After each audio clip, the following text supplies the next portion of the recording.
अगर कुछ लोग नहीं भी सुने हैं तो थोड़ा सा जानेंगे कि उसमें क्या क्या लगता है। अगर हम बताएंगे तो भूल भी जाएंगे, लेकिन आप लोग के बीच में ही एक दीदी है, उनसे भी आप संपर्क कीजिए इसमें क्या क्या कागज लगता है और इस कागज को बनवाइए भली भांति, और इस योजना का लाभ को लेने के लिए हमारे ऑफिस में जरूर पहुंचिए। टाइम का अभाव है, ऐसा लग रहा है क्या मैं पूरा बात को बताऊं क्या क्या योजना में लाभ के लिए क्या क्या आवेदन लगता है, या फिर दीदी से समझ लीजिएगा। बतला देने से बेहतर है। बतला देने से में है ना, पंचायत स्तर में तो हम लोग को आय प्रमाण पत्र जो 72,000 तक का ही मान्य है। 72,000 से अगर 1 रुपया के ऊपर रहेगा ना तो उसको नहीं लिया जाता है ऑफिस में। और 6 महीना के जो वैलिडिटी रहता है आय प्रमाण पत्र का, तो जिस दिन से बनता है उस दिन से 6 महीना के अंदर ही इसको अप्लाई करना पड़ता है। इसके अलावा स्थानीय प्रमाण पत्र ये है, हर एक जिला में अलग अलग मिलता है, तो हम लोगों को इसलिए स्थानीय प्रमाण पत्र लिया जाता है क्योंकि ये योजना सिर्फ गुमला जिला वालों को ही मिलना है। तीसरा है ज्वाइंट खाता। ज्वाइंट खाता परिवार के साथ नहीं रहना है। अगर पिता उसके साथ मिलना है तो पिता के साथ उसका ज्वाइंट अकाउंट रहेगा, या माँ है तो माँ रहेगा, या तीसरा पर्सन अगर पूरी तरह अनाथ है तो उसके माता पिता तो नहीं ना रहेंगे, तो उसके लिए कोई गार्जियन खड़ा होता है उसके ही परिवार से, कोई दादा दादी, बड़ा भाई भी हो सकता है। बड़ा भाई जो 18 से लेकर प्लस होना चाहिए, दीदी या दादा या कोई रिश्तेदार 18 से प्लस होना चाहिए, उनके नाम से खाता खुलेगा। ये हो गया। फिर जन्म प्रमाण पत्र भी लगता है, जो पहले नहीं लगा था लेकिन अभी मान्यता उसको भी दे दिया गया है, जन्म प्रमाण पत्र। ऐसे तो हम लोग जानते हैं हमारे ग्रामीण क्षेत्र से सहिया लोग सरिका लोग के माध्यम से थोड़ा जल्दी ही बन जाता है। जब बच्चा पैदा होता है तभी हम लोगों को जन्म प्रमाण पत्र के लिए अप्लाई कर देना है। और एक मृत्यु प्रमाण पत्र हम लोग सब सभी जानते हैं ना, अगर विधवा पेंशन भी बनवाने जाते हैं, कितना हम लोग जानते हैं कि उसका पति जिंदा नहीं है, मृत है, लेकिन जब तक हम लोग मृत्यु प्रमाण पत्र नहीं देते हैं क्या विधवा पेंशन बनता है? नहीं। तो अगर वो अनाथ है तो उसके लिए भी सरकार प्रमाण ढूंढता है।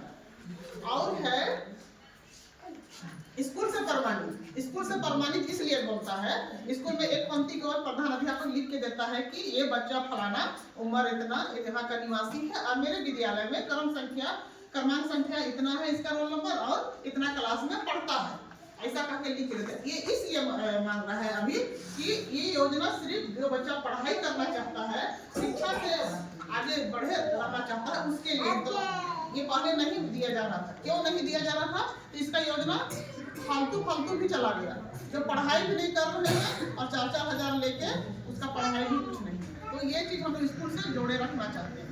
ये योजना सरकार इसलिए चला रहा है, आए दिन हम सभी कहते हैं कि उसका कोई नहीं है, बेचारा है, क्या करेगा, कैसे पढ़ाई करे, तो इसलिए इस योजना चलाया गया है ताकि कोई भी बच्चा गुमला जिला में पढ़ाई से वंचित ना रहे।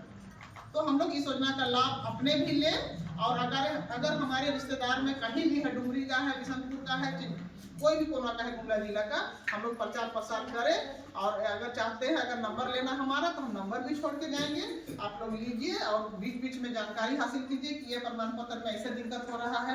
बहुत जगह आय प्रमाण पत्र में भी हम लोग कॉल किए हैं, कहे कि बहुत प्रखंड में जो कर्मचारी होते हैं वो लोग ज्यादा बना के देता है, तो हम लोग बोलते हैं कि इन लोगों के लिए ये फलाना योजना का है, इसको अगर 1 रुपया भी बढ़ा के देते हैं बना के, तो इन लोगों को वो लाभ नहीं मिलेगा। कृपया करके आप इसको इतना ही का बना दीजिए। ये काम भी हम लोग मोबाइल से भी सुविधा देते हैं, अगर आप अपने से बनवा नहीं पाते हैं उस वक्त। इसके अलावा जितना भी बच्चों से संबंधित है, जो बाल विवाह, बाल तस्करी, बाल श्रम, इसमें भी हम लोग नजर बनाए रखें, क्योंकि हम महिला मंडल में से जुड़ के अपना उत्थान कर रहे हैं। इसके साथ साथ में समाज का भी उत्थान करें, गांव का भी उत्थान करें। एक परिवार में अगर हम अच्छा है तो दूसरे परिवार को भी झांके, अगर उसका बच्चा कहीं जा रहा है, मानव तस्करी हो रहा है, बाल श्रम करने में मजबूर है, तो बताएं हमें। अगर कोई भी नहीं तो हम गोद ले लेते हैं बच्चा, हमारा संस्था वहाँ पे जिंदा है, वैसे बच्चों को भी हम रखें जिसका कोई नहीं है। कोई है तो 4,000 देंगे जोड़ के, कोई नहीं है तब भी हमें सूचना दीजिए।